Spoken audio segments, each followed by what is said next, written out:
Salam IHSG, investor harus selalu gembira. Sobat investor, tentunya minggu ini akan menjadi minggu yang penuh harapan bagi para investor ya. Artinya berharap untuk minggu ini bisa mulai ada perbaikan. Artinya IHSG mulai mengalami peningkatan setelah seminggu kemarin turun cukup tajam, sehingga membuat tentu ya para investor secara portfolionya kemungkinan besar ya semua lagi floating loss. Dan tentu di minggu ini sobat investor, kalau kita memang melihat ya dari apa yang sudah terjadi pada minggu sebelumnya ya, saham-saham big caps pun mengalami penurunan yang sangat-sangat tajam. Bahkan BBCA yang merupakan top market cap-nya di sini, bisa sobat investor lihat ini penurunan yang sangat tajam, turunnya 6,45% dan sudah ada di harga 5.075. Tidak menutup kemungkinan ya jika ya 1% lagi lah minimal hari ini BCA turun, maka dia akan menyentuh 4.000. Dan seperti Anda lihat ya, saham-saham big caps lainnya juga mengalami penurunan yang cukup signifikan. BMRI yang kemarin diprediksi bisa harapannya cepat untuk pulih, ternyata juga masih tetap mengalami penurunan. Begitu juga dengan BRI dan saham-saham yang lainnya, Telkom. Artinya ya dengan pergerakan harga saham yang cukup signifikan penurunannya akhir-akhir ini, penting bagi para investor untuk tetap menjaga kestabilan dalam portfolio. Ya tentu di momen-momen seperti ini bisa dengan mudah untuk kita gonta-ganti strategi, tetapi justru itu bisa berbahaya karena mungkin kita beralih ya bahkan dari investor menjadi trader. Mungkin ini yang perlu sekali untuk diperhatikan di situasi seperti sekarang ini, karena ya sebagai seorang investor retail ya tidak ada yang bisa kita lakukan hanya selain daripada bagaimana kita mengantisipasi segala sesuatu dengan analisa dulu dengan matang. Kemudian Anda bisa memilih saham-saham yang berpotensi mengalami kenaikan, walaupun memang terkadang pilihannya salah, tapi itu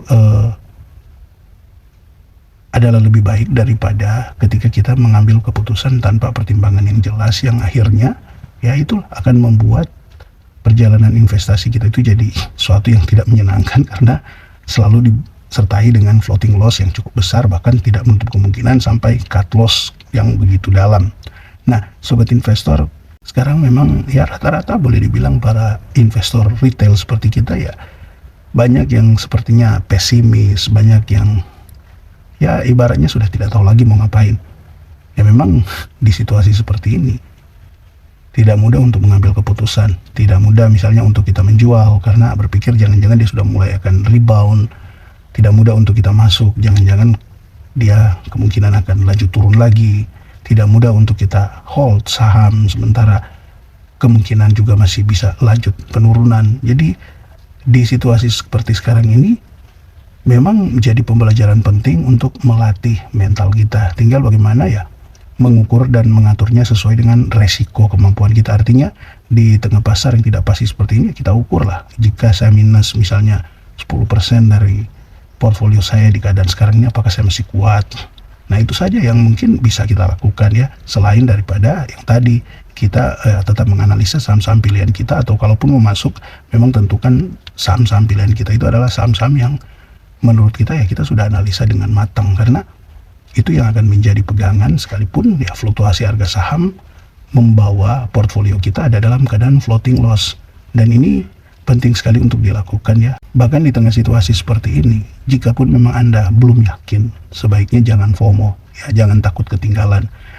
Mungkin lebih baik Anda ketinggalan 5-10% di saham pilihan Anda daripada Anda justru langsung masuk sekarang dan minus 5-10%. Itu jauh berbeda ya. Kalau harus memilih versi saya, lebih baik saya ketinggalan dulu lah 5-10% baru kemudian masuk, daripada memaksakan masuk dengan sebenarnya belum yakin karena kondisi pasar yang belum menentu, karena sentimen-sentimen negatif masih sangat banyak. Itu bisa menjadi penyebabnya. Tapi memang juga kalau memang Anda sudah punya keyakinan ya tidak apa-apa, karena kembali lagi seperti tadi, sekalipun mungkin kita salah ya, timing kan tidak ada yang memang bisa tepat setepat-tepatnya. Sekalipun mungkin ya pilihan kita sahamnya bagus, tetapi mungkin masih berfluktuasi dan masih turun 5-10% bahkan mungkin lebih. Tapi kalau kita siap dengan resikonya, kita siap dengan fluktuasinya, ya ini akan membuat perjalanan investasi itu jadi lebih stabil, karena tentu orang yang seperti itu ya mengatur strateginya. Tentu dia akan atur, misalnya untuk membeli dia akan membeli dengan bertahap, bukan all in yang serampangan yang akhirnya ketika turun ya pasti juga akan goyah. Nah, ini yang penting untuk kita perhatikan, karena memang di situasi seperti sekarang ini bisa sobat investor lihat pada perdagangan hari terakhir saja ya, dari sektor-sektor yang ada tidak ada satupun yang hijau ya pada minggu kemarin. Kesehatan, infrastruktur, teknologi ini terus semua turun, dan yang paling besar dari semua sektor ini ada di sini ya, teknologi, infrastruktur ya, sampai 5% lebih. Jadi kita perhatikan energi juga ya, ternyata yang paling besar, dan ini transportasi juga ini cukup besar 5,97%.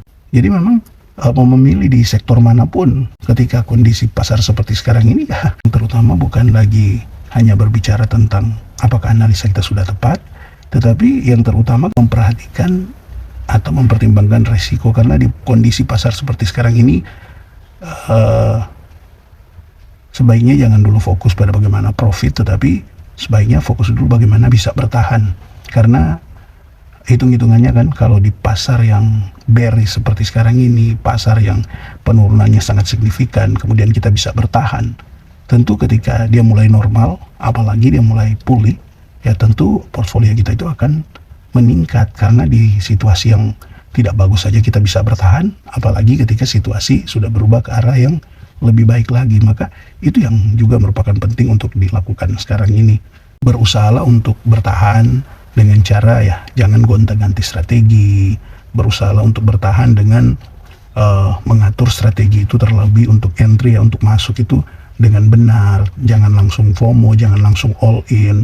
Bertahan juga dengan memilih saham-saham yang karakternya ya bisa bertahan di tengah pergerakan harga saham yang sangat fluktuatif seperti sekarang ini. Kalaupun memilih saham-saham yang seperti ya, siapa yang sangka seperti BCA bisa koreksi sampai 6% pada perdagangan terakhir. Ya kalaupun membeli saham-saham seperti itu kan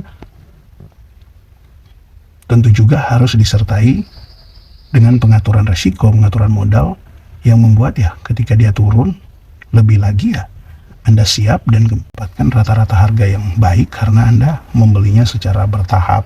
Artinya kecukupan modal Anda tetap terjaga, kemudian pengaturan secara average harga juga bisa terjaga.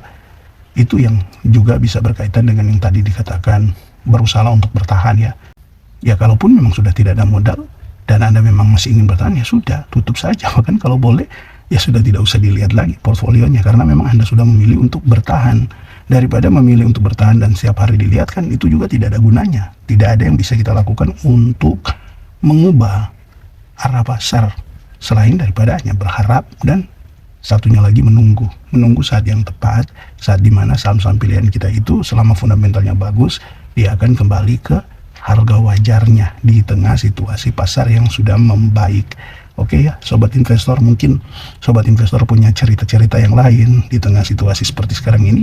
Bisalah sobat investor tulis di kolom komentar, mungkin bisa jadi bahas topik pembahasan selanjutnya, dan bisa membuat kita ya sama-sama lah tetap tenang dalam berinvestasi dan bisa mendapatkan hasil sesuai dengan yang kita harapkan. Oke, terima kasih bagi Anda yang terus mendukung channel ini. Salam IHSG, investor harus selalu gembira.